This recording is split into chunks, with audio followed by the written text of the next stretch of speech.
Welcome everyone, I'm Gary's What Ifs, and we just hit 100 subscribers. I already just recorded a video about it, but yeah, I got all my thoughts out on that. Thank you guys so much. Yeah, I don't know what else to say here really. Let's hope Shueisha doesn't copyright strike every single one of my videos again, and then I have to restart another 3 years worth of work.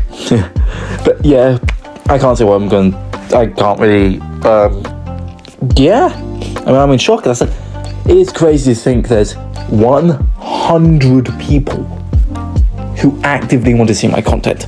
That's extremely good.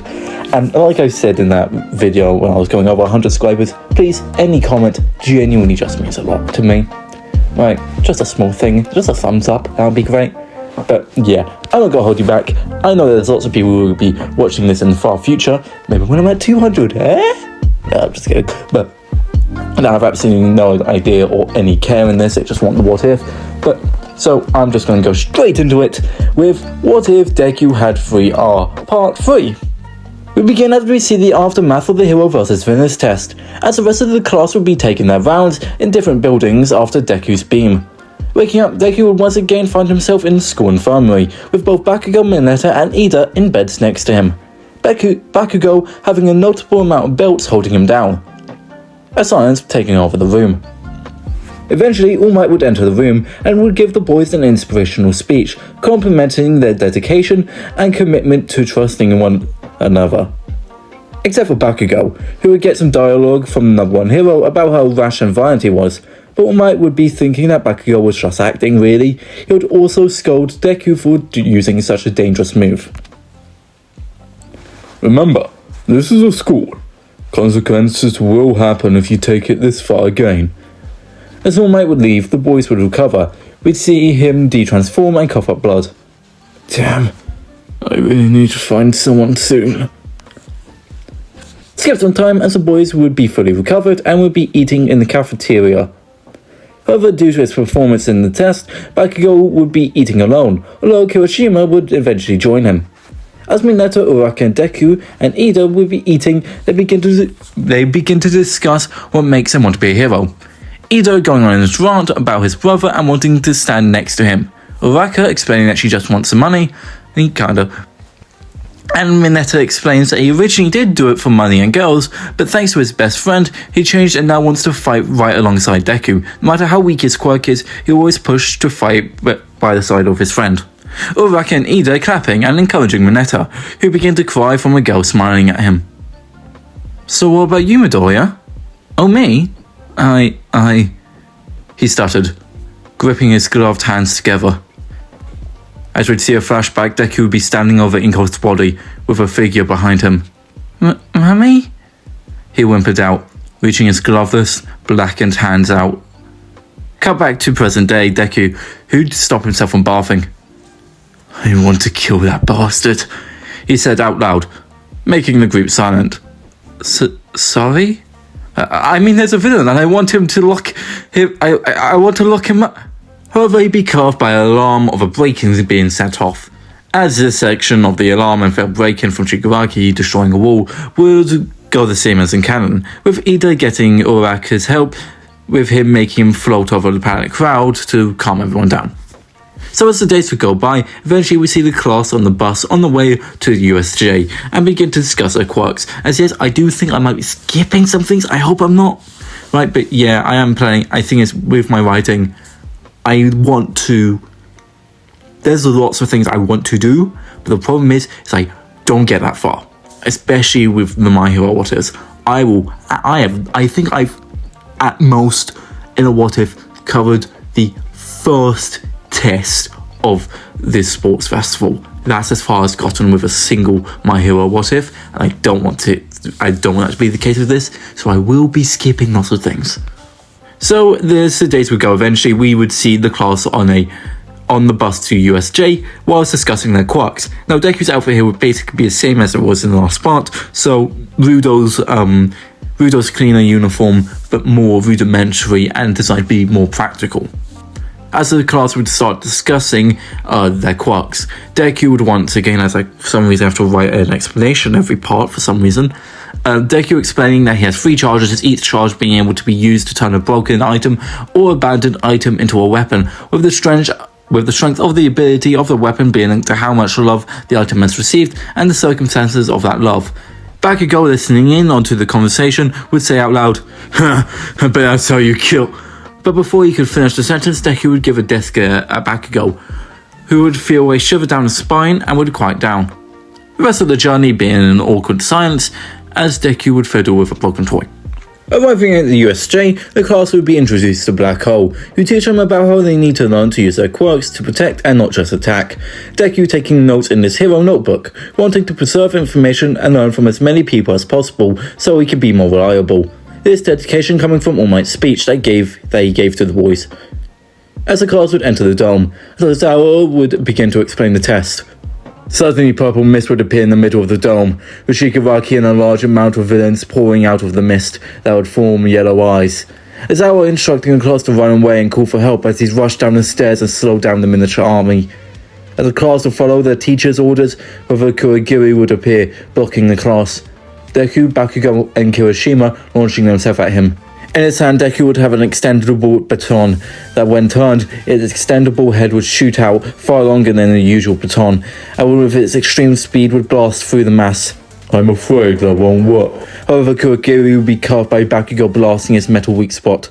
Unfortunately, shortly after, Kurogiri would make portals under and in front of the students who's falling down. Except for Ida, who'd be able to break through the locked gate, thanks to Deku's attacks' true purpose being to damage the door enough for his escape. Cut over to Deku, Tsu, and Mineta on the boat in the water rescue area, the water surrounding them being full of villains. As the group would begin to plan, they'd be stopped by a massive water hand ripping the boat into 2. At that moment, Deku would even think about possibly turning half of the boat, however would reconsider as Tsu wrapped her tongue around his waist and pulled him and Mineta into the air, away from the swarm of villains entering the sinking vessel. Now mid-air, Deku would extend his transformed baton downwards, the head planting itself into the water's bed, during which he'd grapple a large piece of cloth that was sent into the air by the attack. Now with Tsu and Mineta holding onto him, villains starting to climb and trying to break the baton, Deku would tell Mineta to make a great bed as fast as possible, and Tsu to get ready to jump them all to the ground. Mineta following Deku's orders at the last possible moment, the baton would extend even further, and at such speeds that the trio would be sent flying into the air, far from the villains. Retracting the baton, Midoriya would point it towards the roof of the USJ and would instantly extend it, pushing the trio down to the ground. And thanks to the cloth, when they land on the great bed, they wouldn't be stuck to it. Instantly hiding behind the rock, the group would look out to see Aizawa battling the villains, and like in canon, he'd begin to battle Shigaraki, who figured out when Aizawa had his moments of weakness. The Nomu were about to pummel the teacher into the ground. However, the Nomu's hand would be struck back by the head of Deku's baton. As Aizawa screaming for Deku to stand back, the boy would refuse, using the baton to push Aizawa away from another attack from the Nomu.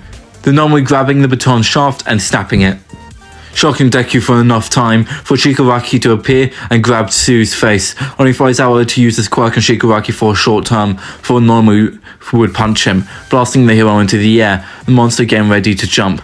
However, taking advantage of the situation, Deku would pin and press the now broken and sharpened tip of the baton against Shigaraki's neck. "Let go, asshole," Deku demanded. "Nomu." Instantly, the Nomu would appear in front of the boy, throwing a punch that he would just about be able to block with the baton, sending him flying as well. And with the baton's last amount of strength, he pushed Tsu and Mineta towards the stairs. "Thank you," he said, as the baton would crumble to dust. "What now?" he said to Aizawa, who now be standing as well. "You get out of here." "What?" "I said run. Take those 2 and flee." "Hell no." "What?" "I'm not letting my teacher die, asswipe." "Then what's your plan then? Go kill yourself." "Nah, I'll live.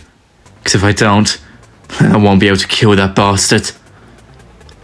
That's not very hero-like. As Deku would blush a little.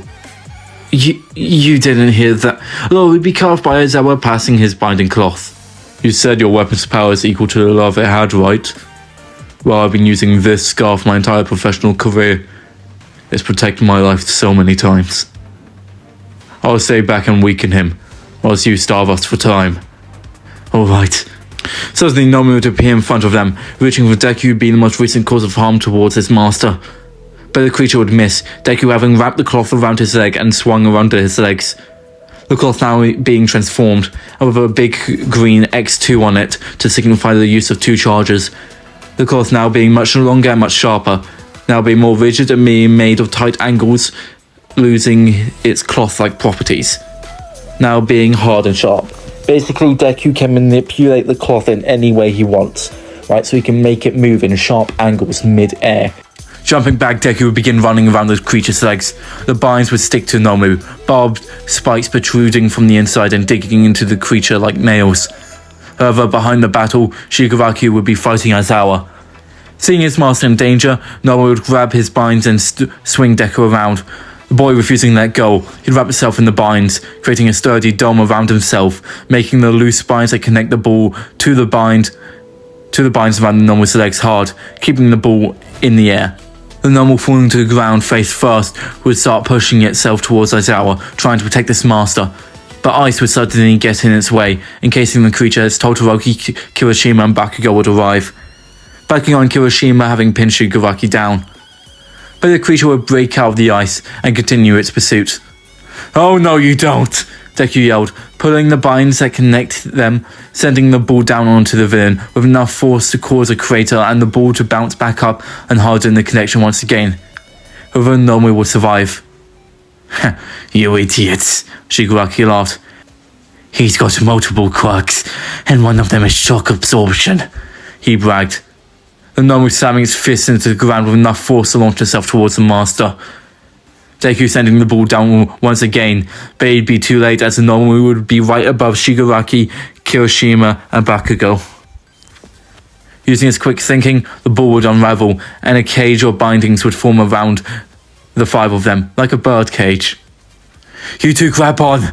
As from the sides of the cage, binds would reach out, with the pair holding on as they would be pulled out of the cage. Grabbing onto the roof of the cage, Deku and Shigaraki would make eye contact. Deku flipping him off as a Deku-sized opening would form on the roof, and he'd be pulled out. Nomu crashing into the ground as the cage closed in on them. However, only Nomu would be captured, and being wrapped skin tight by the binds, Shigaraki nowhere to be seen. Suddenly, All Might and the other heroes would show up to capture the villains. Eventually, Deku would release his binds, once Nomu was properly captured, and he would pass out. As this is where I'll be leaving this part with Deku at 3R. A bit of a shorter part, I do believe. At least it feels like this recording was so much faster. So, yeah, like, subscribe. Make sure you use code WHATIF if you're ever going to buy poggers. And yeah, have a great day. Goodbye.